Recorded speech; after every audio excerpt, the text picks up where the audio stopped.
Halo semuanya, kembali lagi di Lab Akuntansi Dasar 2 bersama saya, Dave. Nah, kali ini kita akan membahas mengenai problem 4, yaitu tentang investment.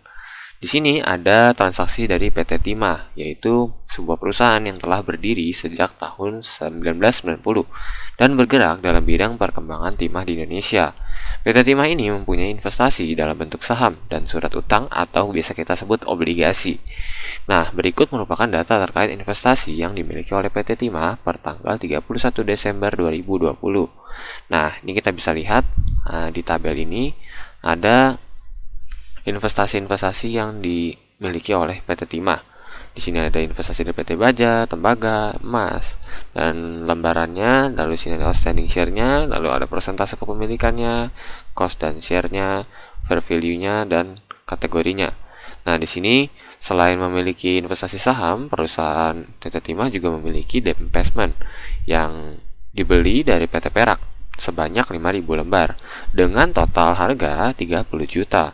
Nah, bunganya itu adalah 10% yang diterima setiap tanggal 1 Januari dan 1 Juli.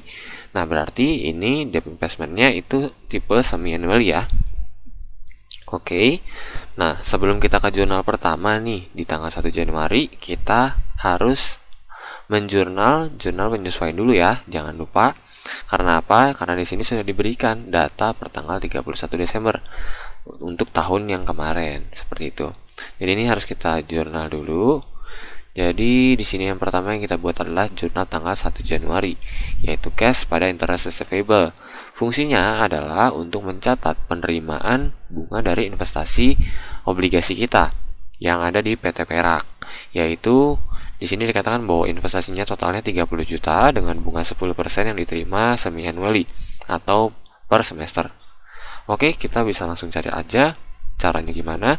Caranya adalah 30 juta tadi total harga dikalikan dengan bunganya 10% dikalikan dengan 6/12, yaitu dari tanggal 1 Juli sampai dengan 31 Desember ya, yang untuk tahun kemarin karena kita terimanya tanggal 1 Januari. Oke, kita dapatkan angkanya sebesar 1.500.000 rupiah. Seperti itu ya. Oke. Selanjutnya adalah tanggal 1 Januari yang disoal, yaitu di sini dikatakan bahwa PT Timah membeli kembali tambahan saham dari PT Baja sebanyak 5.000 lembar. Saham tersebut dibeli pada harga 22.500.000 rupiah dan termasuk biaya broker. Maka dari itu jurnalnya gampang ya. Jadi ini kita tidak perlu mencatat berapa lembar jurnalnya, berapa lembar ininya. Kita langsung aja share investment strip Baja pada cash sebesar 22.500. Jangan dikurangin ya untuk brokerage fee-nya karena sudah termasuk. Oke. Jadi seperti itu. Nah, atas transaksi ini kita menambah kepemilikan kita di PT Baja sebanyak 12%. Nah, 12% ini kita dapatkan dari mana? 12% ini kita dapatkan dari saldo awal kita kepemilikan di PT Baja, kan kita punya saham 25.000 lembar.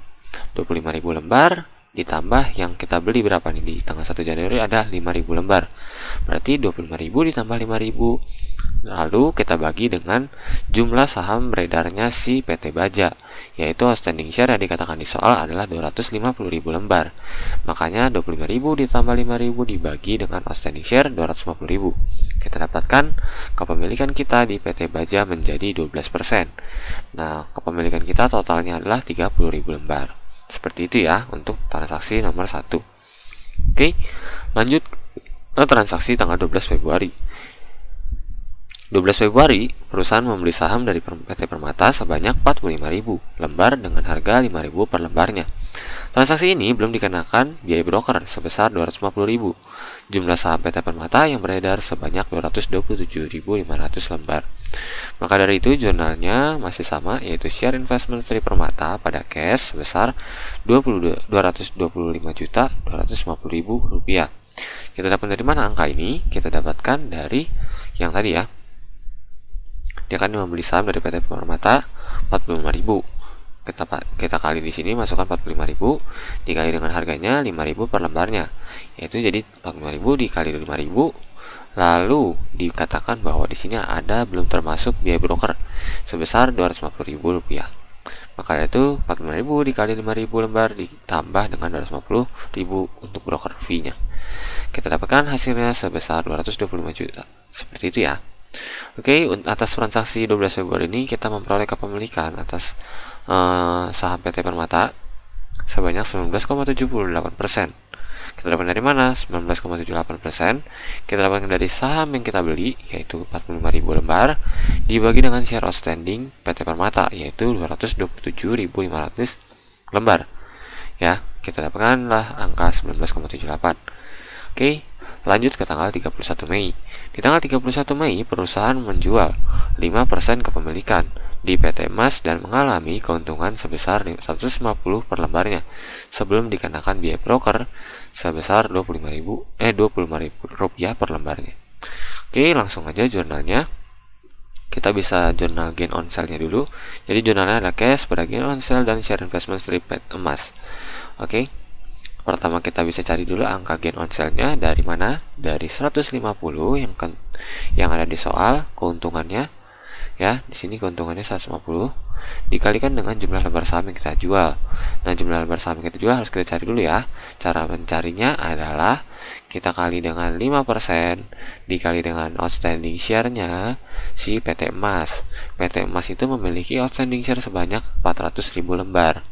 Makanya jadi 5% dikali 400.000 lembar, hasilnya adalah 20.000 lembar yang kita jual. Nah, atas transaksi ini kita mengalami penurunan kepemilikan kita di PT Emas sehingga kepemilikan kita menjadi 10%. Seperti itu ya, yang awalnya tadi 15% dikurang 5% jadi 10%. Nah, 10% itu adalah 40.000. Seperti itu ya. 40.000 dapat dari mana? 10% dikali dengan outstanding share-nya si PT Emas. Seperti itu. Oke. Setelah kita tahu berapa yang terjualnya, kita bisa menjurnal si gain on sale-nya, yaitu Rp150 dikali dengan 20.000 lembar saham yang kita jual. Lalu jangan lupa untuk dikurangi broker fee-nya, yaitu Rp25 per lembarnya, yang kita kalikan juga dengan saham yang terjualnya adalah 20.000 lembar, berarti Rp25 dikali dengan 20.000 lembar. Nah, kita dapatkan hasilnya setelah dikurangi broker fee adalah 2.500.000 untuk keuntungan penjualan saham kita. Nah, selanjutnya kita akan mencari share investment strip PT Emasnya, yaitu dari mana? Dari harga cost-nya. Nah, cost-nya si PT Emas ini pada saat kita beli kemarin berapa? Kita beli kemarin harganya 4.250. Nah, 4.250 kita kali dengan 20.000 lembar yang kita jual. Kita dapatkan hasilnya sebesar 85 juta rupiah. Lalu untuk cashnya tinggal kalian tambahkan saja untuk dari kolom kreditnya. 85 ditambah 2,5 juta. Kita ketemukan angka 87.500.000 rupiah. Seperti itu ya. Oke, untuk selanjutnya adalah tanggal 1 Juli. Di 1 Juli, perusahaan menjual 50% surat utang atau debt investment yang dimiliki di PT Perak dengan mengalami keuntungan sebesar 850.000 setelah dikenakan biaya broker fee. Oke, jurnalnya adalah sebelum kita menjurnal penjualan ini, kita harus menjurnal penerimaan bunga atas debt investment kita. Ya, jangan lupa ya, karena di soal dikatakan bahwa kita akan menerima bunga setiap tanggal 1 Januari dan 1 Juli. Jadi jangan lupa ya untuk menjurnal bunganya. Nah, untuk menjurnal bunganya, kalian tinggal jurnal cash pada interest revenue sebesar 1.500.000 rupiah. Kita dapat dari mana 1.500.000 rupiah? Caranya seperti yang tadi di tanggal 1 Januari ya. Jadi 30 juta dikali 10% dikali 6 per 12. Kita dapatkan angka yang sama 1.500.000 rupiah. Oke, di tanggal 1 Juli, sekarang kita baru menjurnal penjualan obligasi kita. Nah, jurnalnya adalah cash pada gain on sale of debt investment, lalu kreditnya lagi debt investment strip Perak, seperti itu. Oke, nah untuk mencari gain on sale-nya, kita sudah temukan di soal ya. Jadi kita akan mengalami keuntungan 850.000. Lalu untuk debt investment-nya, cara mencarinya adalah tinggal kita kalikan saja investasi kita kan 30 juta di debt investment-nya. 30 juta dikali 50% yang kita jual.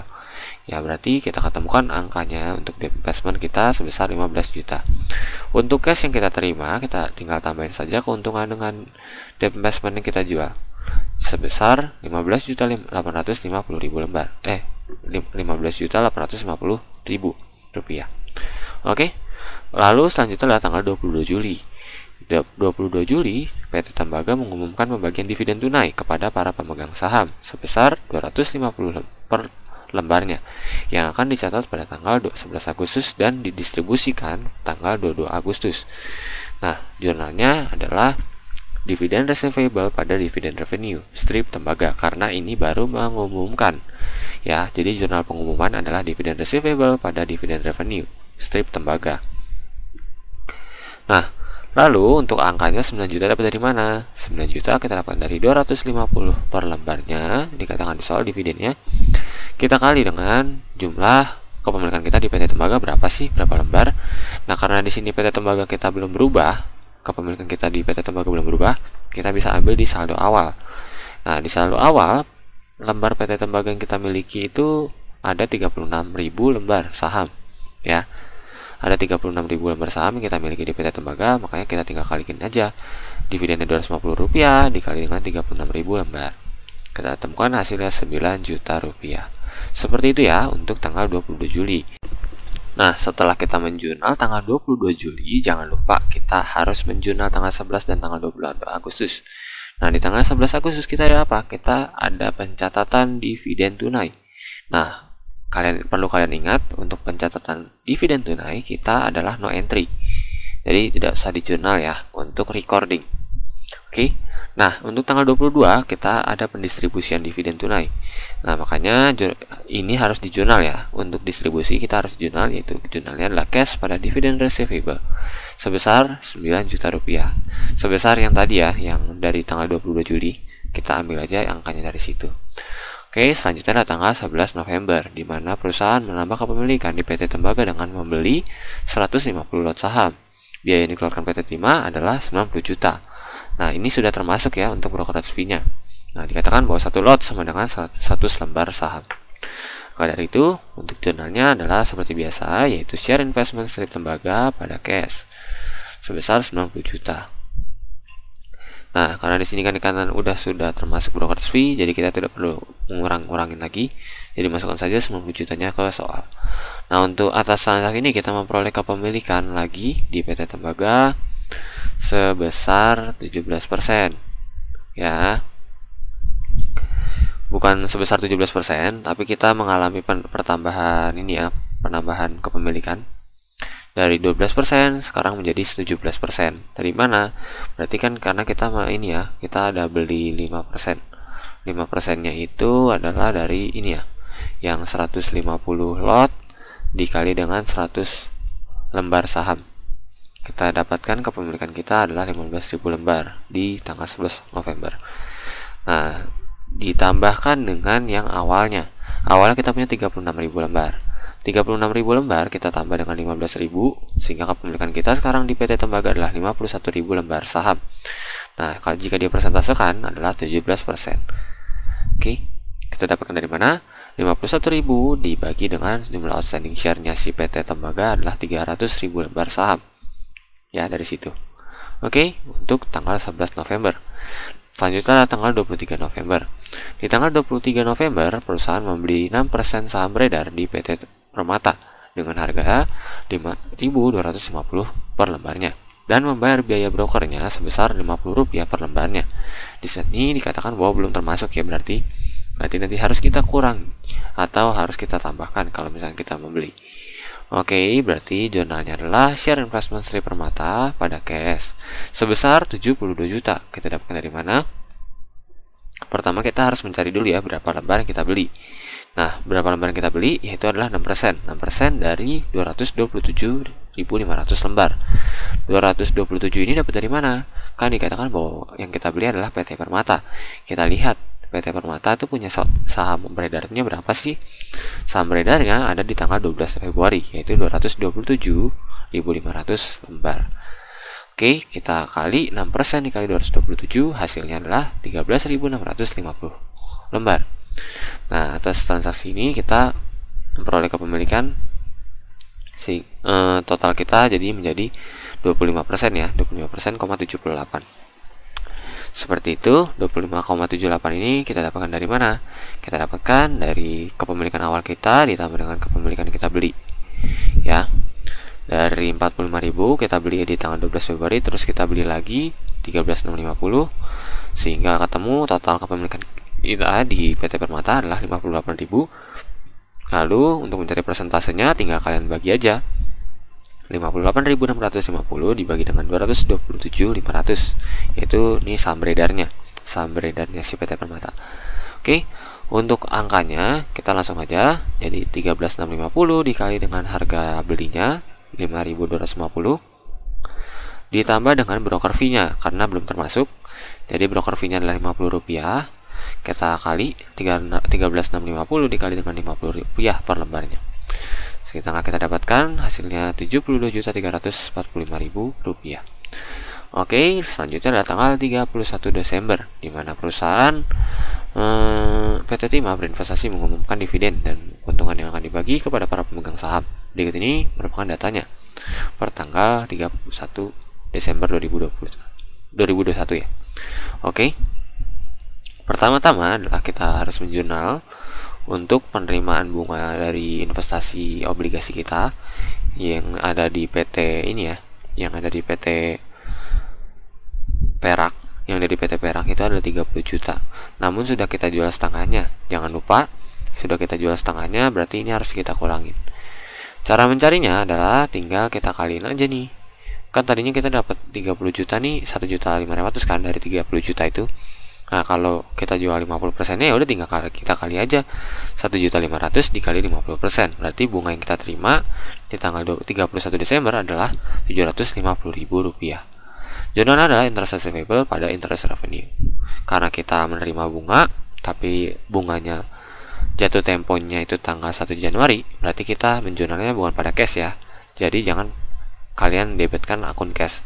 Jadi kita masih bentuknya piutang bunga.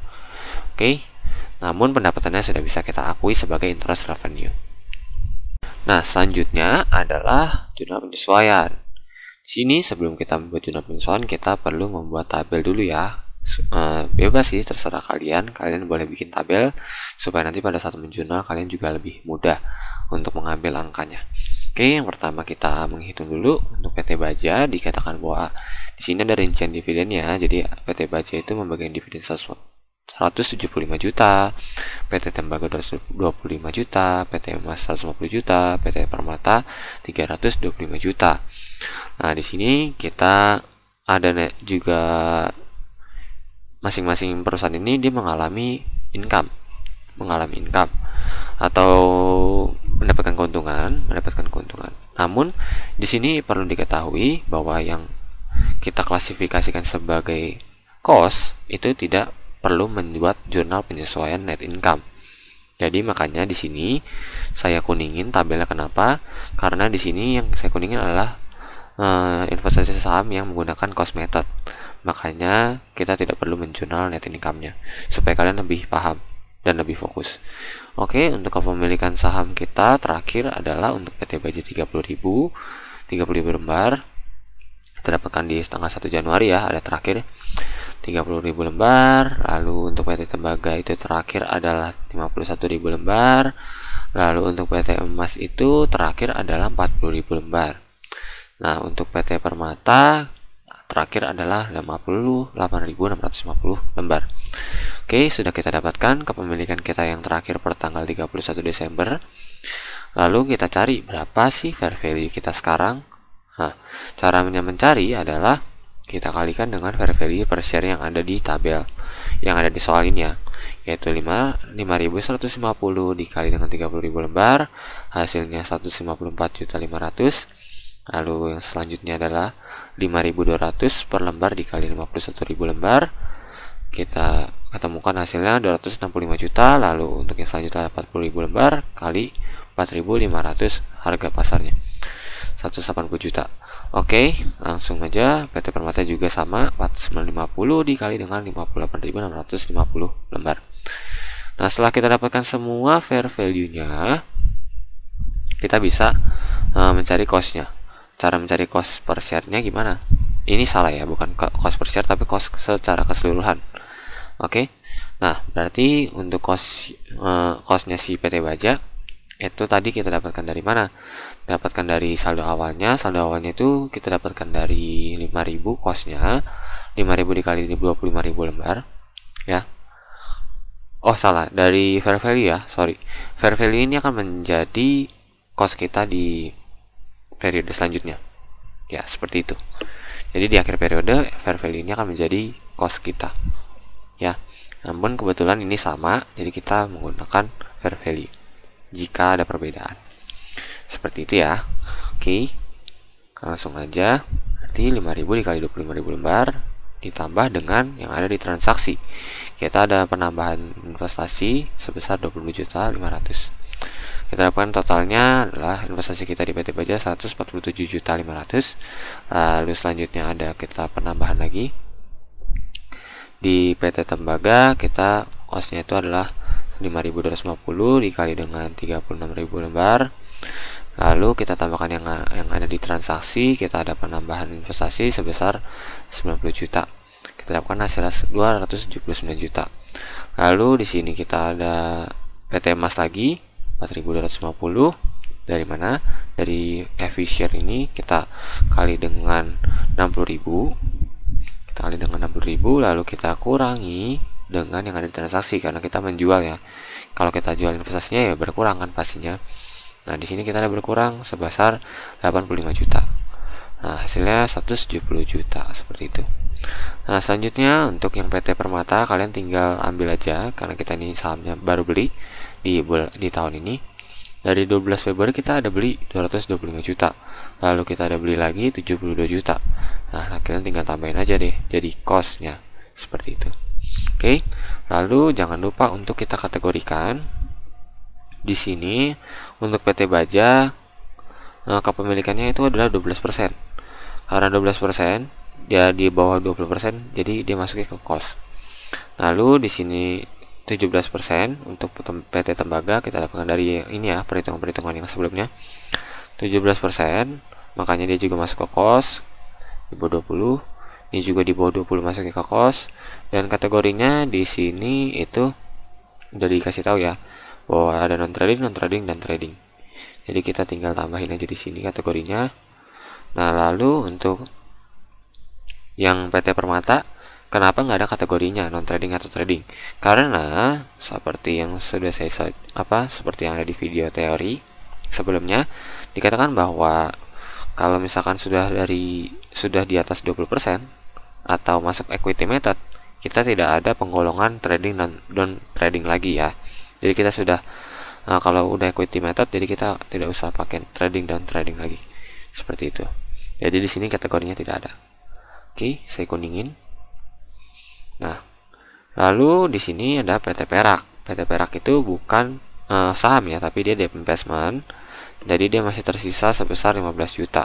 Namun di sini dikatakan bahwa PT Perak itu masih memiliki fair value-nya itu 6.250 per lembarnya.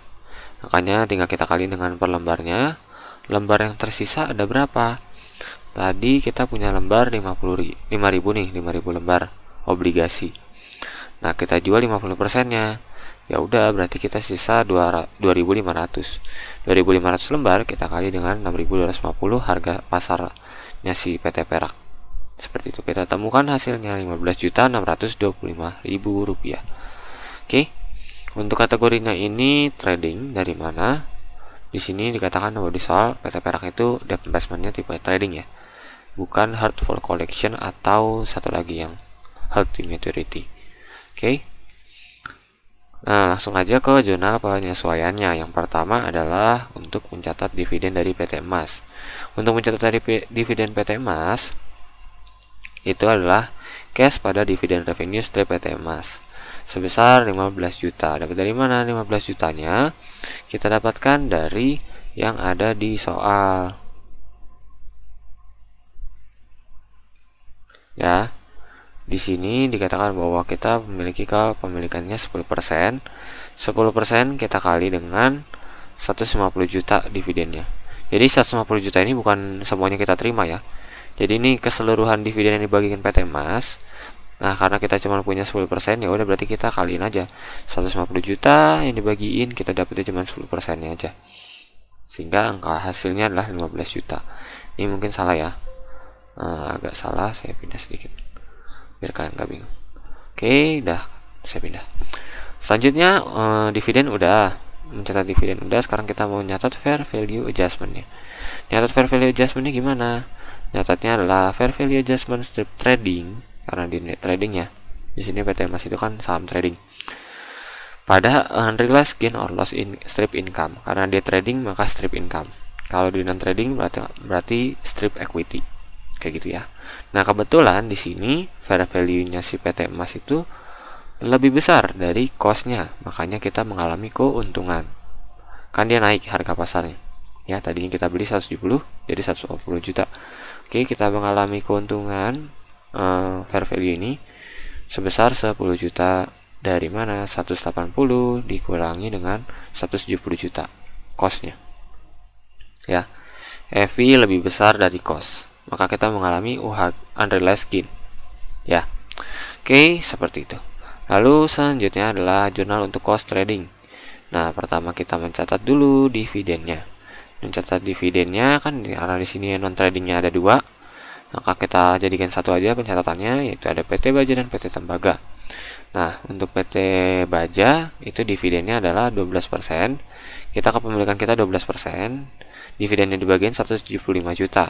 Hanya 12 dikali 175 juta adalah 21 juta. Dividen revenue PT Tembaga juga sama. 17% yang kita milikin, kita kali dengan dividen totalnya 225 juta. Kita dapatkan hasilnya 38.250.000 rupiah.